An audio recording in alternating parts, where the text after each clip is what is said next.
Fala pessoal, Enzo Pacheco, analista de mercados internacionais aqui da Empírico, e vim aqui para comentar a respeito da nossa carteira de BDRs para o mês de maio. Antes de a gente comentar, a composição da carteira de maio, é importante a gente saber como foi o mês de abril, e depois de algum tempo, a gente teve um mês negativo para os mercados internacionais. Quando você olha a performance dos últimos 12 meses, dos principais índices americanos, do S&P, do Dow Jones, do Nasdaq, você via que desde outubro os mercados faziam meses positivos, Então, ficou uma sequência muito forte de altas, tanto que o S&P foi fazendo novas máximas, os outros índices também.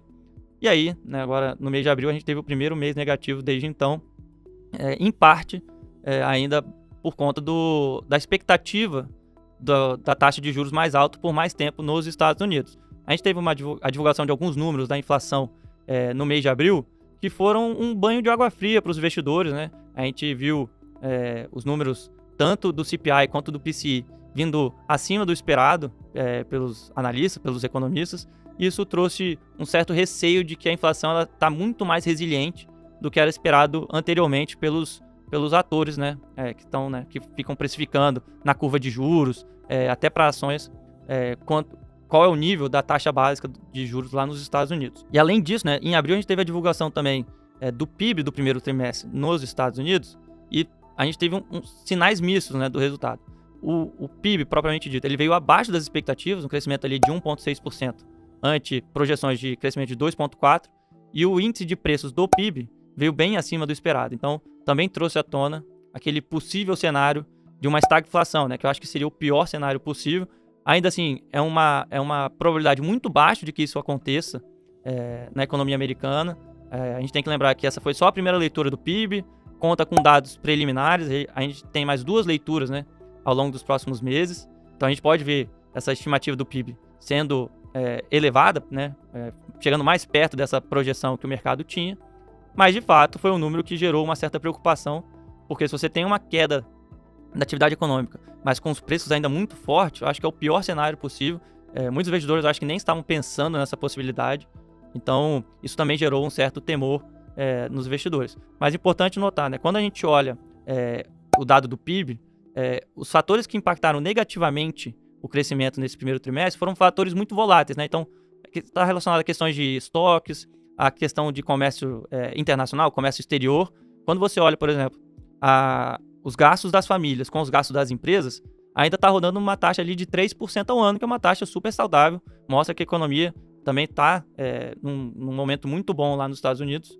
Não sei se num momento muito bom, mas num momento ainda longe de ser uma recessão, como a gente tinha até pouco tempo atrás. Muitos economistas previam uma recessão nos Estados Unidos em 2023 e agora em 2024.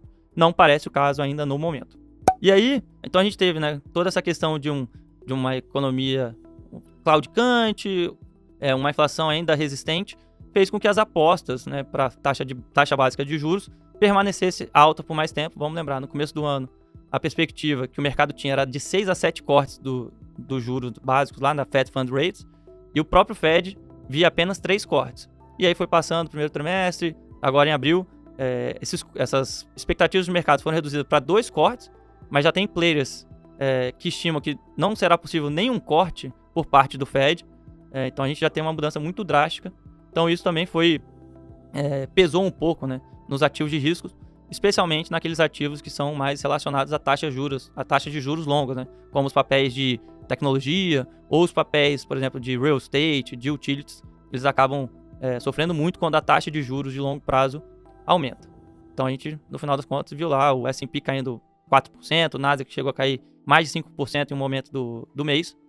E aí, para maio, eu aproveitei essa queda, principalmente nesses papéis de tecnologia, para aumentar a posição na nossa carteira.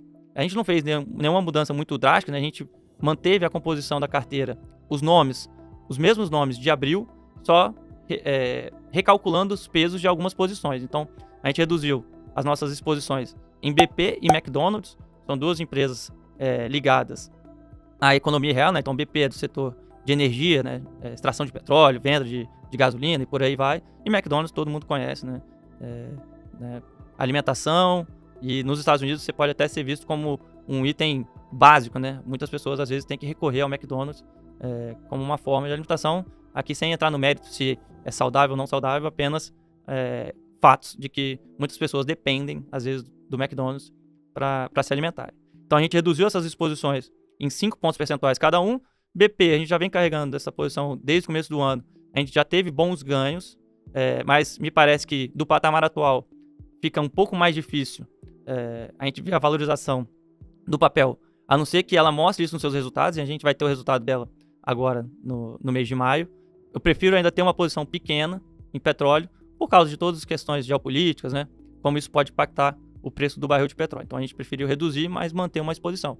E McDonald's, a empresa reportou o resultado no final de abril. Os números vieram em linha com o esperado, um pouco abaixo das estimativas dos analistas. Ainda está sofrendo com a guerra no Oriente Médio, está impactando os resultados da companhia. Os Estados Unidos, que é o maior mercado para a empresa, também mostrou uma desaceleração significativa no crescimento das vendas mesmo às lojas, comparado com o mesmo trimestre do ano passado.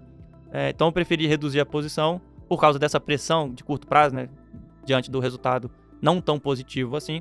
Mas eu ainda acho que, caso a gente tenha uma piora da economia, como eu falei com esses números do PIB ainda, mostrando sinais mistos, né, para a economia americana, eu ainda acho que é importante a gente ter uma exposição, mesmo que pequena, nas ações do McDonald's. E aí, utilizei esses pesos para aumentar as nossas exposições em tecnologia, especificamente nas ações da AMD e de Apple. As duas empresas já reportaram resultados, a AMD também no final de abril e Apple no começo do mês. A AMD, a gente está muito mais ligado com a tese de inteligência artificial, apesar de todo mundo falar de NVIDIA, e NVIDIA de fato é o principal player de inteligência artificial hoje no mercado. Me parece que as empresas, as big techs, as empresas de tecnologia não vão querer ficar expostas somente a um fornecedor de chips para inteligência artificial. E aí, nesse caso, a AMD surge como uma das principais competidoras para a NVIDIA. Obviamente, né, ela ainda está muito longe dessa sua rival, então a estimativa da AMD para vendas de chips de inteligência artificial para 2024 está ali na casa de 4 bilhões de dólares, enquanto a NVIDIA só no último trimestre já vendeu 18 bilhões de dólares.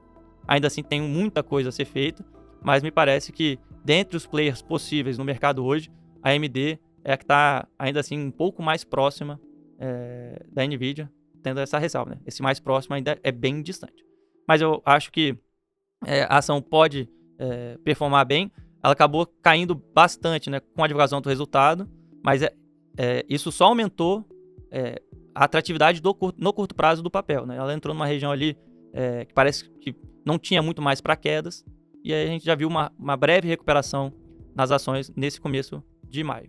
E por outro lado, as ações da Apple vem respondendo muito bem desde a divulgação do resultado, né, que foi ali no dia 2 de maio, na quinta-feira, após o fechamento do mercado. A empresa soltou números em linha com as estimativas dos analistas, teve uma queda de 4% da receita, 10% da receita de iPhones, mas é importante notar, né, o número de iPhones, a base de comparação dos iPhones um ano atrás, foi poluída por causa da Covid. Então, se você tirar uma parte das vendas que foram feitas nesse mesmo trimestre do ano passado, por volta de 5 bilhões de dólares, se você tirar esse valor da conta, você teria visto o segmento de iPhones apresentar um crescimento nesse trimestre. Então, você, né, teve essa queda na receita, ok, mas algo também que já era, de certa forma, esperado pelo mercado. Se a gente lembrar, no começo do ano, diversas notícias, por exemplo, das vendas dos smartphones da Apple na China, mostrava a empresa perdendo um pouco de mercado lá no gigante asiático, e ainda assim, né, os números, por exemplo, das vendas na China vieram menos piores do que as estimativas.